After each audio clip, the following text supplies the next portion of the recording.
Imagine an empire that did not die in fire. No capital burned to the ground, no king dragged into the streets, no single day of defeat carved into history books. This empire dissolved quietly, through ink on contracts, through numbers written in black, through confident signatures made by men who believed they had outsmarted history itself. The Dutch did not lose their empire because they were poor. They lost it because they were rich enough to stop being afraid. They believed money was a higher form of power than violence. That trade could replace cannons. That whoever controlled the flow of goods would control the world. And for a brief, dangerous moment in history, they were right. Dutch ships haunted every ocean. Their vaults overflowed, while Europe bled. Amsterdam pulsed like the beating heart of the world's first global economy. But here's the dark truth history whispers, rarely loud enough to be heard. Money is never loyal. It does not defend borders. It does not bleed.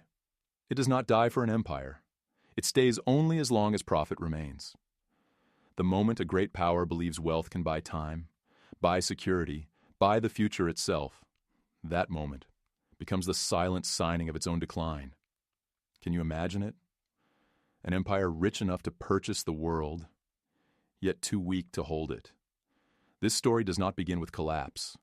It begins at the very top, and the summit of power, history teaches us, is always the most dangerous place to stand. In the 17th century, Amsterdam did not look like a capital of conquest. It looked like a promise. Clean canals instead of ruined walls. Warehouses instead of fortresses. Merchants instead of generals.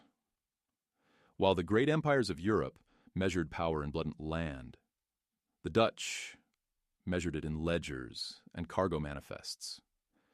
They told themselves this was progress, civilization replacing barbarism, calculation replacing chaos.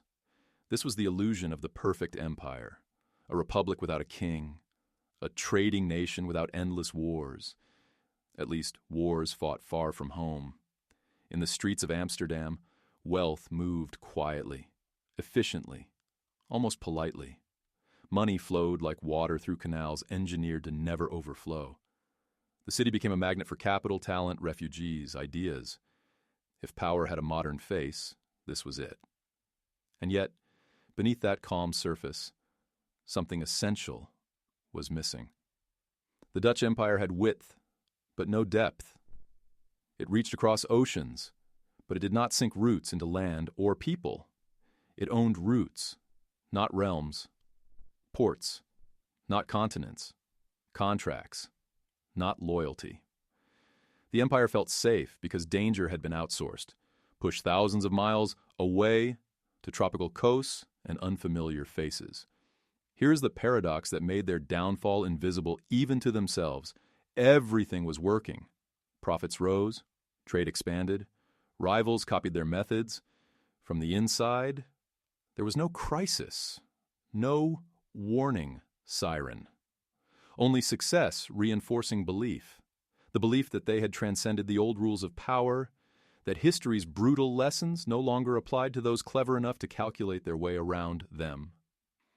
Empires rarely fall when they feel weak. They fall when they feel finished, when they believe the game has been solved, and all that remains is to collect the rewards. The fatal mistake did not arrive with a cannon shot. It arrived with a charter. In 1602, the Dutch did something no empire had dared to formalize before.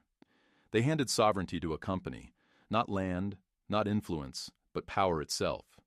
The Dutch East India Company was allowed to wage war, sign treaties, build forts, mint coins, and decide who lived and who traded. It was not just a business. It was a state wearing the mask of commerce. This was the moment the rules were broken.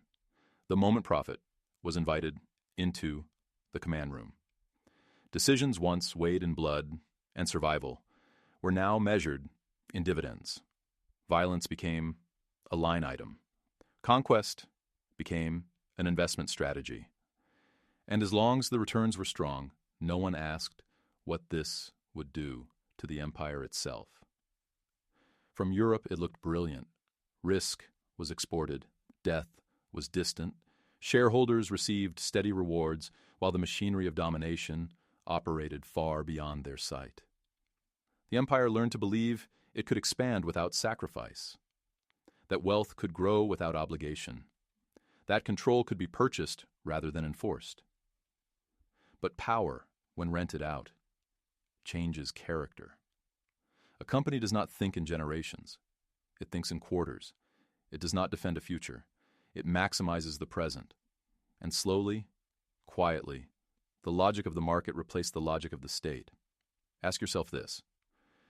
What happens when an empire's survival depends on profits that must never stop growing? What happens when restraint becomes weakness and caution becomes bad business? At that moment, collapse is no longer an accident waiting to happen. It becomes an inevitability, patiently compounding interest. They would later call it the Golden Age. And like all Golden Ages, it shimmered so brightly that it blinded those living inside it.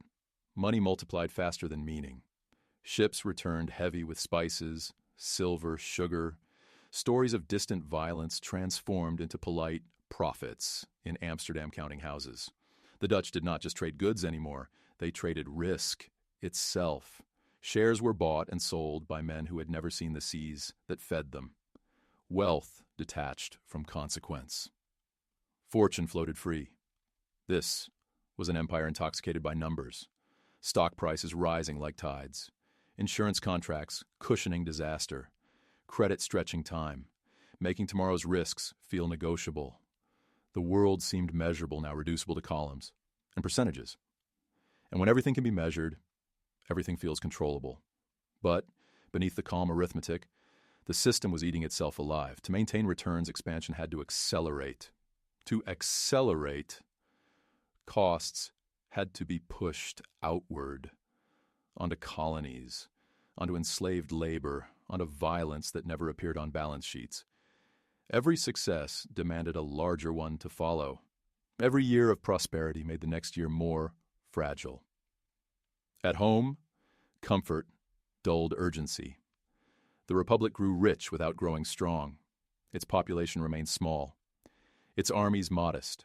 Its survival increasingly depended on uninterrupted trade, on sea lanes staying open, markets staying rational, rivals playing by the same rules. The empire had become efficient, and efficiency is brittle. This is the dangerous magic of wealth. It convinces you that tomorrow will resemble today,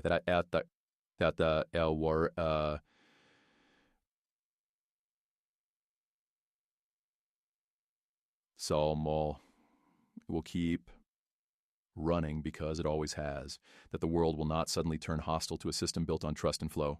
The Dutch did not see decay because decay was profitable, and as long as money kept pouring in, no one wanted to ask what would happen if the flow stopped. The wars came not as a shock, but as an inconvenience.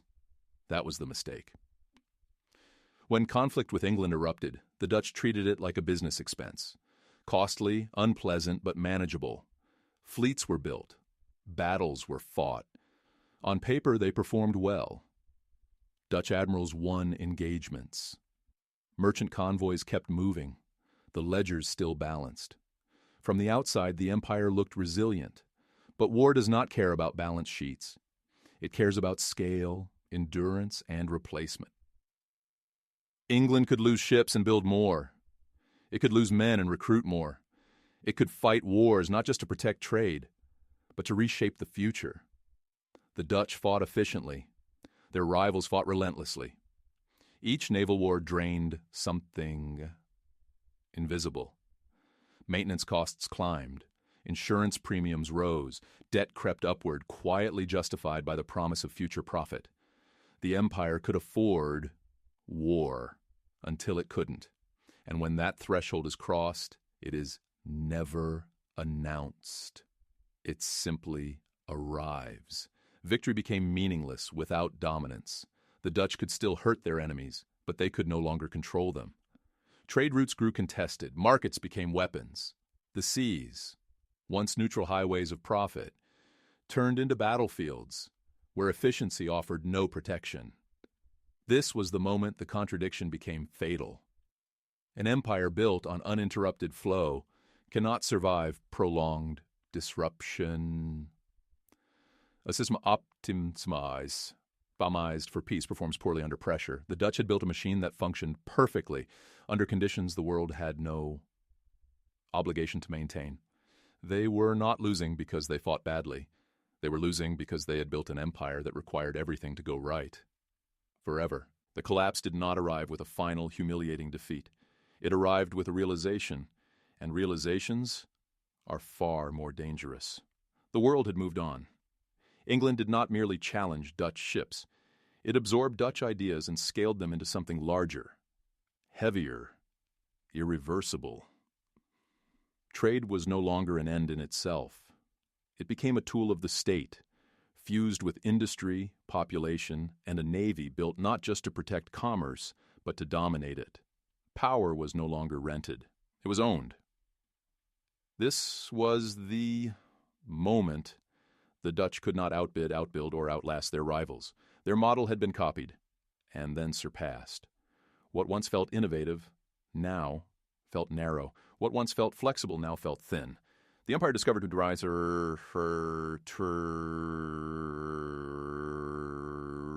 light that being first does not mean being final. The climax was not dramatic. No single battle marked the turning point. It was quieter than that. Shipping volumes declined. Financial influence remained, but leverage faded. Others set the rules now. Others decided which trade routes stayed open, which wars were tolerable, which profits were allowed to exist. The Dutch were still wealthy, still sophisticated, still admired. But they were no longer feared, and fear, history reminds us, is the currency that underwrites power when money fails. Without it, treaties soften, alliances drift, influence evaporates. The Dutch did not fall off a cliff. They stepped aside, slowly, watching a world they once organized begin to orbit around someone else. That is the most unsettling kind of climax, when nothing collapses, yet everything that mattered has already been lost. What followed was not occupation, but inversion. The same system of soft conquest the Dutch had perfected abroad began to hollow them out at home. Their companies remained powerful, their financiers indispensable, their capital welcome everywhere. But the state itself grew lighter, thinner, increasingly dependent. Wealth survived. Authority did not. Decision-making drifted away from sovereignty and toward markets. Profit dictated priorities. Security became something to be negotiated, outsourced, insured. The Republic learned to live comfortably inside structures it no longer controlled. Influence replaced command. Access replaced power. This is how empires end when they do not explode. The machinery keeps running, but the hands are no longer on the wheel. The Dutch had money in every port, yet no port truly belonged to them. They were necessary, but not decisive, valuable, but not dangerous. And so their empire faded without trauma. No mass revolt. No grand collapse. Just a steady narrowing of options, each compromise reasonable, each adjustment logical, each concession small enough to justify. Until one day there was no path back to dominance, only survival within a system built by others. This is the cruel elegance of decline by comfort. When conquest is soft, so is surrender. When power is traded for profit, the exchange feels painless until the bill comes due. And by then there's no army to collect what was once yours. This is where the story usually ends in textbooks, with a quiet fade, a footnote, a polite sentence about relative decline. But history is not polite, and neither is its lesson. The Dutch did not fail because they misunderstood money. They failed because they instilled for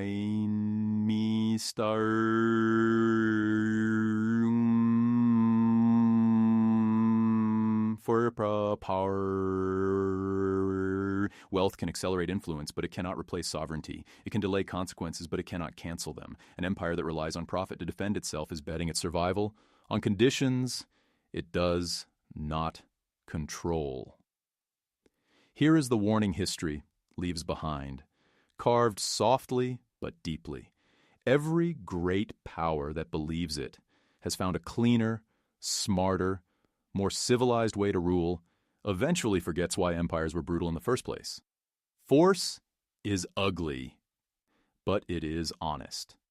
Markets are elegant, but they are fickle. When crisis comes, contracts do not march. Capital does not bleed. Balance sheets do not hold the line. Look closely, and this story stops being about the 17th century. It becomes uncomfortably modern. Supply chains stretch too far. Security assumptions taken for granted.